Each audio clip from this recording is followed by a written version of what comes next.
Most outage plans go wrong before the power even goes out. Not because the battery is empty, because the plan starts with the wrong question.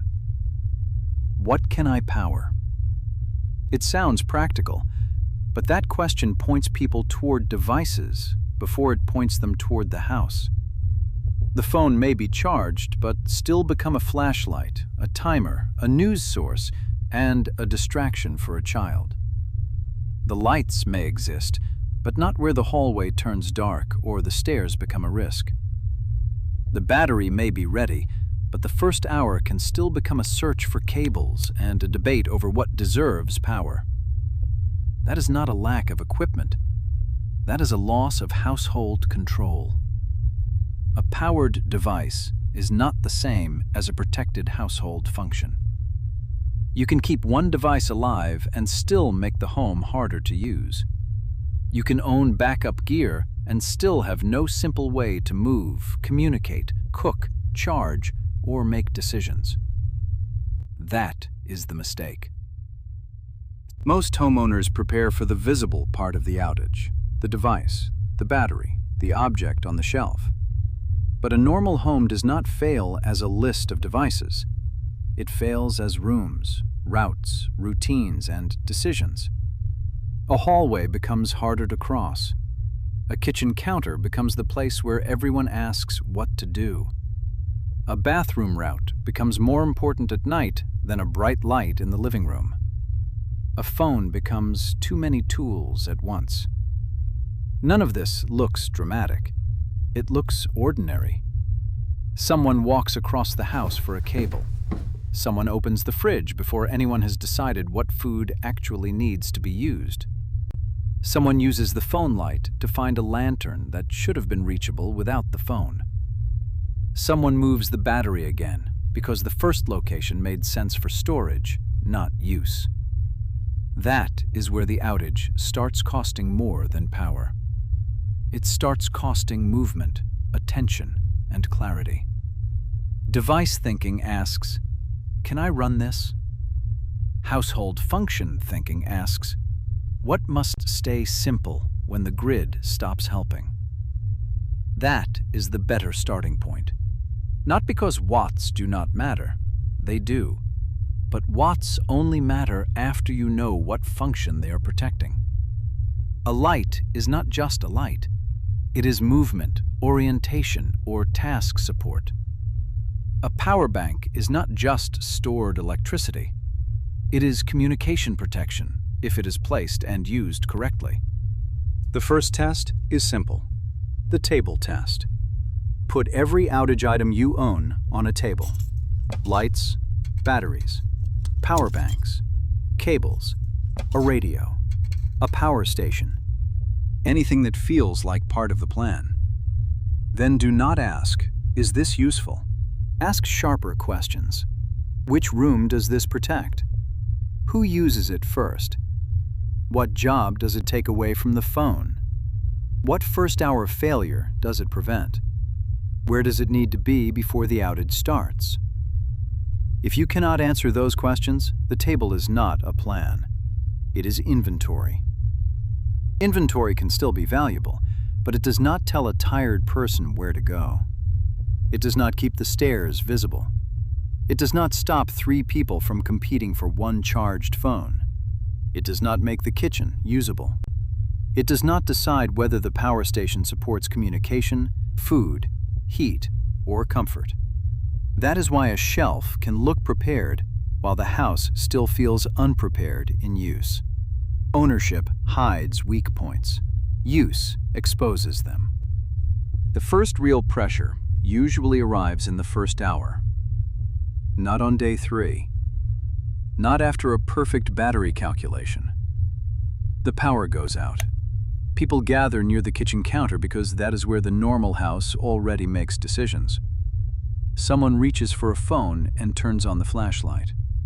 Someone else needs the bathroom, and the hallway is darker than expected. A child wants the phone because it is now the only light and the only distraction. Someone opens the fridge before deciding what meal actually makes sense.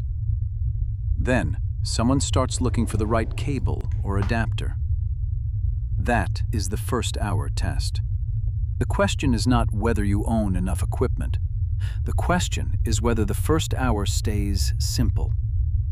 Can people move without borrowing the only phone light? Can communication stay protected while the phone is being pulled into other jobs? Can one room stay usable without dragging gear from place to place? Can one basic kitchen task happen without turning into a search operation? If every answer requires someone to search, move, remember, or decide under pressure, the plan is fragile, even if the gear is present. Placement is the next failure point. This is the wrong room test. Ask whether your outage gear is stored where it looks convenient or placed where household pressure actually happens. Those are not the same thing. A light beside the sofa may protect comfort. A light near the hallway, stairs, kitchen counter, or decision point protects function. A power bank in a drawer may look organized. A charging station near the place where phones already collect may protect communication. A power station in the garage may look serious, but if the real problem is inside the kitchen or main living area, the house may spend the outage walking power from the storage location to the pressure point. The device did not fail. The placement failed. Grid power hides bad placement. When every switch works, every outlet works, and every room is lit, location feels flexible. During an outage, location becomes part of the system. A room becomes a decision area. A hallway becomes a movement route. A kitchen counter becomes a control point. A living room may become the only room that stays usable. If the gear is not near the function it protects, the house pays with extra motion. Extra motion becomes extra questions. Extra questions become extra battery use, extra frustration, and extra chances to make the wrong task feel urgent. That is why the wrong room test is not about neat storage. It is about whether the equipment is close to the problem it is supposed to solve. But correct placement is still not enough. A device can be in the right room and still be too annoying to deploy. That is the friction test. Ask how hard it is to make the setup work under pressure. How many steps before it works? How many things must be found? How many cables or adapters are involved? How many decisions are required? Can it be set up in the dark? And the most revealing version, does it require using the phone as the flashlight just to activate the backup? If the answer is yes, the plan is working against itself. Friction is easy to miss in daylight. A cable is easy to find. A plug is easy to identify. A small switch is easy to see. A device can be moved without thinking. At night, with people asking questions, the same setup becomes slower. And slow setups change behavior. People skip them. They improvise. They use the phone instead. They move the wrong light. They plug in the easiest device, not the most important one. That is how backup gear can preserve power while making the household harder to use. The problem is not the capacity. The problem is the cost of getting that capacity into use. A good outage setup should remove jobs from people. It should not add a project to the first hour. A light should already know its role. A charging point should already be obvious. A battery should have a first job, not a debate. A usable room should be intentional, not accidental. That does not mean every room stays normal. It means the important functions stay simple. Movement, communication, one usable room, one basic kitchen task, basic orientation for the people in the house. A child should not need the only phone just to feel oriented. An older parent should not be left waiting while someone searches for a cable. The person managing the outage should not have to carry the main flashlight from problem to problem. Those are household failures, not gadget failures. That is why the starting question matters. What can I power points you toward what equipment can theoretically do. The outage tests what the household can still do.